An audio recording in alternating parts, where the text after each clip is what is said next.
hoje eu recebi meu salário e hoje vamos fazer o primeiro aporte do canal. Salve, rapaziada, como é que vocês estão? Hoje eu quero basicamente mostrar pra vocês como é que eu faço os meus aportes. Então, como que eu decido em qual ação investir, no que eu vou investir basicamente e quanto eu vou investir em cada coisa. Então, para começar, vocês podem ver aqui, eu tenho a carteira da minha carteira pessoal, tá com 29.700, o lucro total é de 2.700, mas eu já cheguei a ter um ganho de capital de 2.300, mais os dividendos que também já estavam na casa dos 1.000 nessa época. Então, vocês podem ver que eu tenho uma carteira bem diversificada, tenho 13 fundos imobiliários, tenho 12 ações, 9 estoques, 8 ETFs e assim por diante. Tenho também criptomoedas, cada um com um valor e cada um com uma porcentagem. Então, basicamente assim, se você está começando agora a estudar e a investir, cara, primeiro só coloque em renda fixa. A primeira coisa que você deveria fazer é montar uma reserva de emergência. Mas se você tiver com pressa e quiser aprender, coloca metade do que você vai investir numa reserva de emergência. Então, os bancos hoje em dia oferecem os CDBs com liquidez imediata, com um plano de lançar um tesouro, o tal do tesouro reserva, que vai servir também como uma reserva de emergência, rendendo a Tesouro Selic, sem ter a marcação ao mercado. Nossa, muita coisa que eu falei agora. Com os vídeos eu vou explicando o que é marcação ao mercado, enfim. Basicamente o que você tem que saber, a primeira coisa que você tem que fazer é ter uma reserva de emergência, no mínimo do mínimo, um mês dos teus custos. Você vai fazer o cálculo de quanto custa. Ah, eu tenho aluguel, água, luz, internet, todas essas coisas são o básico para você sobreviver, para você continuar vivendo, sem contar luxo, sem contar investimentos, sem nada. Só o que você precisa para sobreviver. Você vai pegar esse valor e vai basicamente multiplicar por 6 meses. Mas primeiro de tudo, o teu primeiro objetivo é ter um mês disso, depois dois, três e assim por diante. Mas se você tiver pressa, você vai separar metade desse valor que você separou para reserva de emergência, você vai jogar na reserva de emergência de fato, numa dessas ferramentas que eu coloquei, que eu falei, como o Tesouro ou o CDB do banco, a caixinha, as famosas caixinhas do que tem no Nubank, tem no PicPay, tem no Mercado Pago. Tendo finalizado essa parte, você só vai começar jogando em renda fixa enquanto você estuda ao máximo, enquanto você escolhe as empresas e tenta ver o melhor momento de entrar. E essa segunda parte é o que eu vou ensinar para vocês agora, como você escolhe para renda variável. Na renda variável, a gente tem fundos imobiliários, a gente tem ações, a gente tem estoques, que são ações lá nos Estados Unidos, a gente tem ETFs, que são cestas de ações, a gente tem criptomoedas, e eu vou explicar cada um. As principais, que é o que eu vou explicar agora para vocês, que é o que vocês têm que dominar, é ações e fundos imobiliários. O que são fundos imobiliários? Então, basicamente assim, vamos supor que eu tenho um imóvel, estou alugando ele. Eu vou lá para comprar esse imóvel, eu junto eu, meu pai, minha mãe, minha avó, e mais uns dois amigos, cada um vai contribuir com uma parte e vão juntar dinheiro para comprar um imóvel. E o aluguel vai ser distribuído entre os cinco de acordo com a participação deles. E em resumo é isso, você tá literalmente comprando uma pequenazinha parte de imóvel. E basicamente é assim, você tem um valor ali que você compra o fundo imobiliário e você vai receber os dividendos mensalmente. E as ações não tem muito o que enrolar, você está literalmente comprando pedaços de empresa. Ah, então se eu compro uma cota de BBAS3, o que eu posso falar? Eu posso falar que eu sou literalmente dono de uma parte do Banco do Brasil. Uma parte minúscula, sim, mas eu sou dono do Banco do Brasil. Então vocês podem ver, o Banco do Brasil também paga dividendos, mas como uma empresa, o foco dela não é distribuir dividendos, não é distribuir o dinheiro que eles conseguem, é crescer cada vez mais. Então vocês podem ver que a cotação está em R$ 23,26, mas ela já teve a 18, ou seja, alguém que comprou aqui e vendeu quando estava aqui a 27, ganhou 52%. Mas espera aí, Ruisso, você não era buy and hold, você não comprava, você não disse que você tinha que comprar e falar, então por que você está falando de vender? Você não tinha que manter? Sim, eu falo que você deve manter. Se você pegar os últimos 10 anos do BBAS, você vai ver que você teria comprado o equivalente a R$ 4,91 e hoje você teria ganho R$ 18 por cada ação que você tivesse comprado, ou seja, é uma valorização bem boa. Nossa, mas 10 anos é muito? Sim, você tem que investir pensando no longo prazo. Se você pensa para investir em ações para daqui a 2, daqui a 5 anos, cara, esquece ações, bota numa renda fixa e vai ser feliz.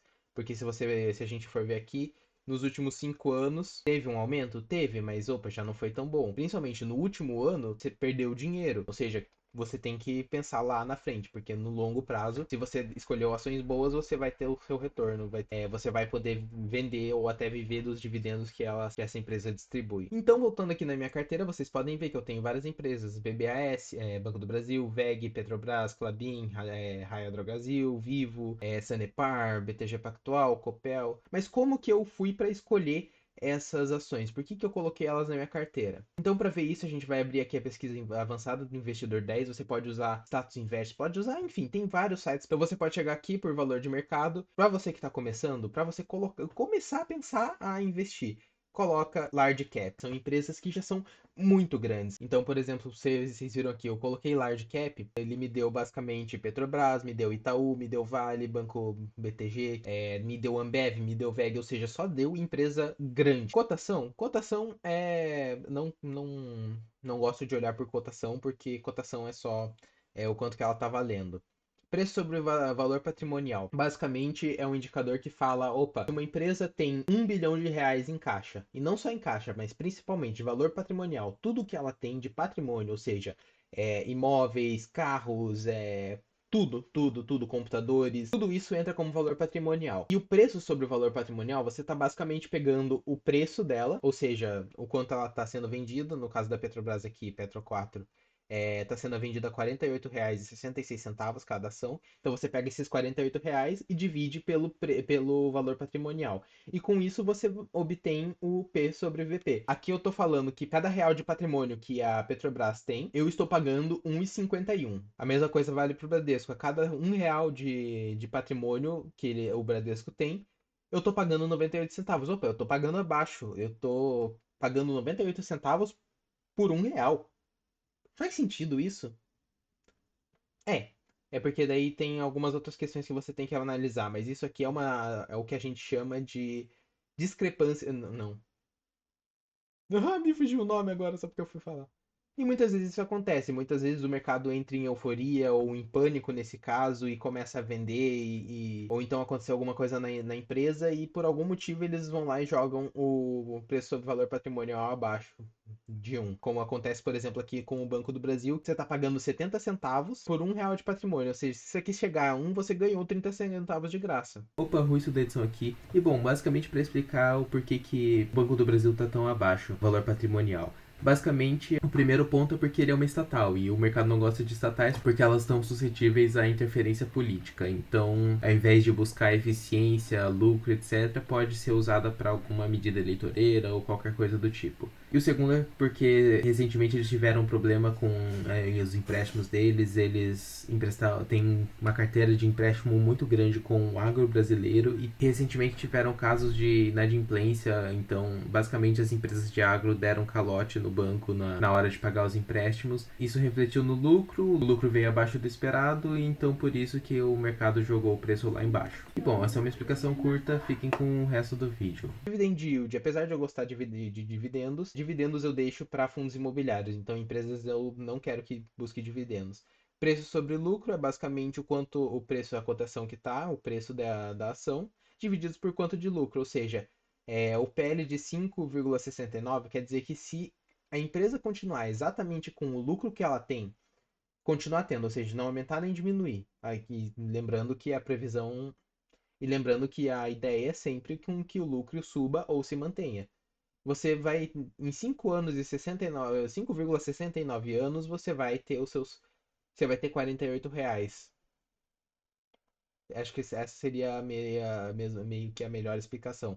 Isso aqui é o quanto tempo demora. Então, em 5 anos você vai ter R$ 48 de volta, se tudo se mantiver do mesmo jeito, se não crescer, se não descer. Enfim, PL a gente vai colocar aqui também mais ou menos abaixo de 10, então menos de 10 anos. E setores, os setores é muito para você diversificar. Então, nessa questão dos setores, eu gosto de seguir mais ou menos a mesma estratégia do Luiz Barsi, que é basicamente comprar bancos, comprar empresas de energia, empresas de saneamento, de telecomunicações e seguros, que é a estratégia que ele chama de BEST.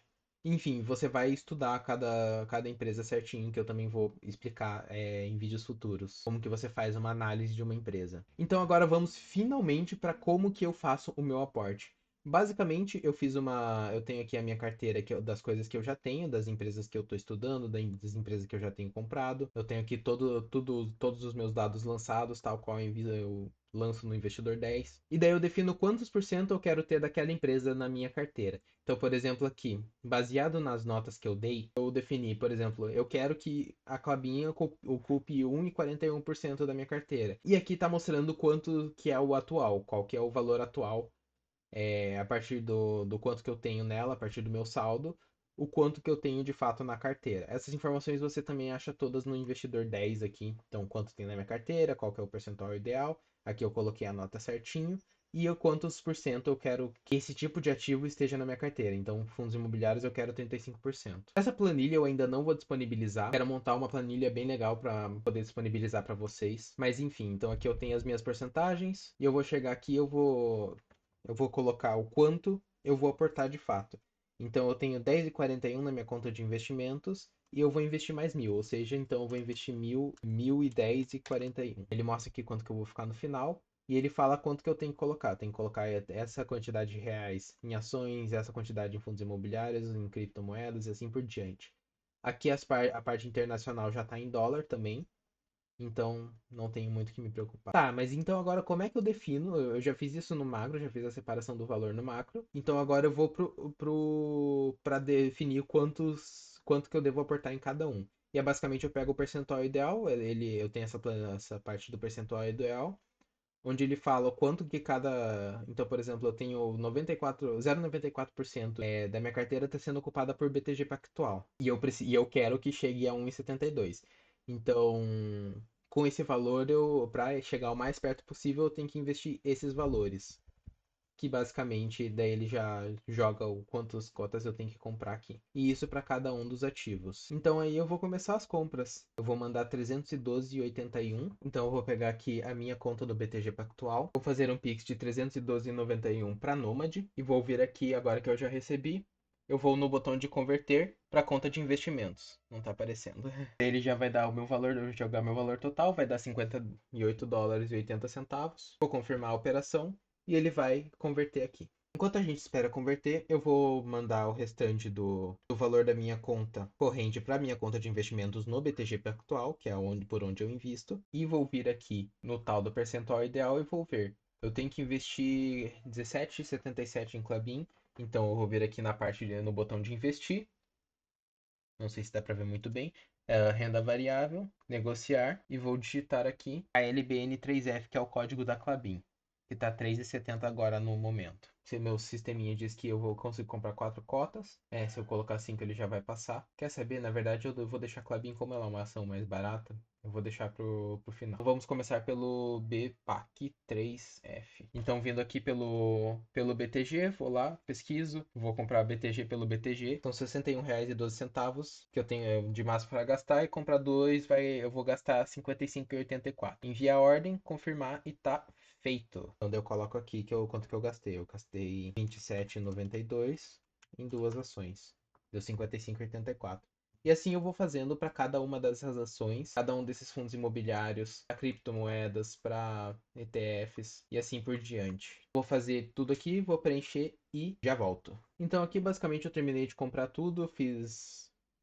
Então eu comprei dois BTGs Pactual, um ADL, uma Copel e assim por diante. Fui fazendo aqui e fui lançando as ações. E no fim me sobraram R$ 2,80, que o que é ótimo nesse caso. Vou continuar comprando a partir de agora os fundos imobiliários, tal qual eu expliquei. E basicamente, na real, é seguindo literalmente a mesma lógica. Eu vejo aqui quanto que eu tenho que comprar. E nesse caso aqui, apesar de eu estar investindo R$ 250, ele tá falando para eu comprar nenhum, quantas cotas comprar. Por quê? Porque ele tá falando que eu tenho que colocar isso, mas provavelmente o custo para comprar um BTCI é maior que esse valor. Então ele fala, opa, você não tem dinheiro para comprar isso. Quando isso acontece, você tem que basicamente escolher na mão quanto que você vai investir em cada. E eu, pelo menos com os fundos imobiliários, tenho tendência a escolher, a preferir os base 10, ou seja, que eles custam mais ou menos R$ 10. Então, para fazer uma decisão melhor, eu vou basicamente pegar aqui, eu tenho 6 fundos imobiliários, vou pegar esse aqui e dividir por 6 iguais, ou seja, tem que comprar aproximadamente R$ 41,22 em cada um deles. Então, do que eu tinha para investir no BTG, eu já acabei, então comprei todas essas ações, comprei todos esses fundos imobiliários e comprei uma cota de Alpo 11 que entra no... Aliás, deixa eu arrumar em renda.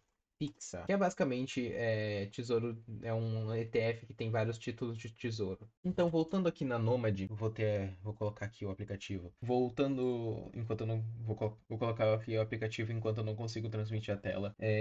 Então, eu tô aqui com US$ 59 disponíveis e vou colocar basicamente continuo seguindo tudo que tá aqui dentro da minha planilha. Então eu não vou colocar em nada no nenhum dólar, não vou começar colocando US$ 14,15 no ETF SGOV, que é um ETF de renda fixa, só que lá em dólar e nos Estados Unidos. Eu venho aqui em ETFs, procuro o SGOV e vou comprar US$ 14,15, o que vai dar 0,14 mais ou menos. Bom, e basicamente com toda a planilha preenchida, agora só falta as criptomoedas, que no caso eu não vou seguir o que está aqui, não vou seguir o balanceamento, vou quebrar um pouco, eu vou colocar R$ 70 em Bitcoin e R$ 50 em Ethereum, que vão formar lá seus R$ 120.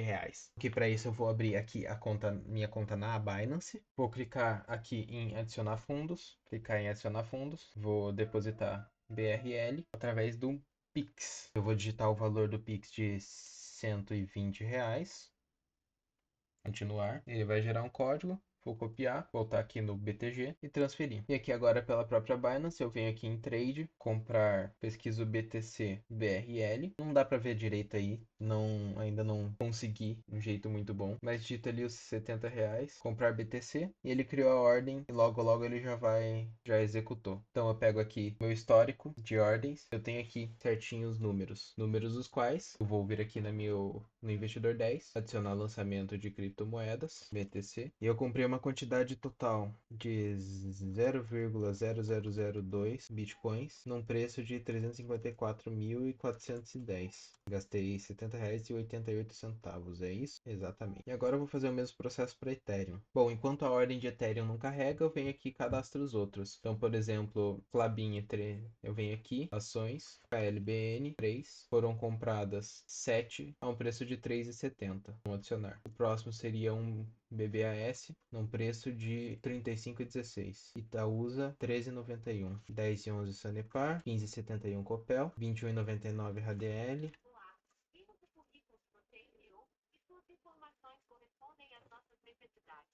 Este é o meu número do WhatsApp. Adicione-me para obter os detalhes sobre o trabalho. No meio da gravação. Até perdi onde é que eu tava. Eu tava 21,99 e 2 BPAC. Daí, caso você tenha lançado errado, que nem eu fiz agora, você vem aqui em lançamentos, editar lançamentos e 27,92. 27,92. Agora sim. E você vai fazer a mesma coisa para todos os outros. Então, eu venho aqui, fundos imobiliários, também conhecido como FIIs, e eu coloco que foram BTCI, foram 4 a 9,35. E vou fazendo as mesmas coisas para o lançamento internacional. Eu vou pegar aqui o SGOV, então ETFs internacionais, SGOV, foi essa quantidade aqui, esse preço, 10,19, confere, não, que tem de errado, em dólares e 47, agora foi, tinha copiado errado, e você vai continuando a lançar desse jeito, até você lançar todos os que no investidor 10, tudo que você comprou. E assim fizemos os nossos aportes desse mês. E a nossa carteira ficou desse jeito, com os percentuais um pouco mais balançados, o nosso patrimônio aplicado de R$ 29.000 e o patrimônio total de R$ 30.000. Esse vídeo saiu bem mais longo do que eu esperava, muito, muito maior do que eu sequer imaginava. Na verdade, esse vídeo não era nem sequer planejado, eu tava planejando outra coisa. Muito obrigado a você que assistiu até aqui, espero muito que tenha gostado, que de alguma forma tenha te ajudado. Deixa o like se você gostou, se não gostou, deixa o dislike e comenta o que eu poderia melhorar. Bom, a gente ainda tá começando. É isso, espero muito que tenham gostado e falou, até a próxima.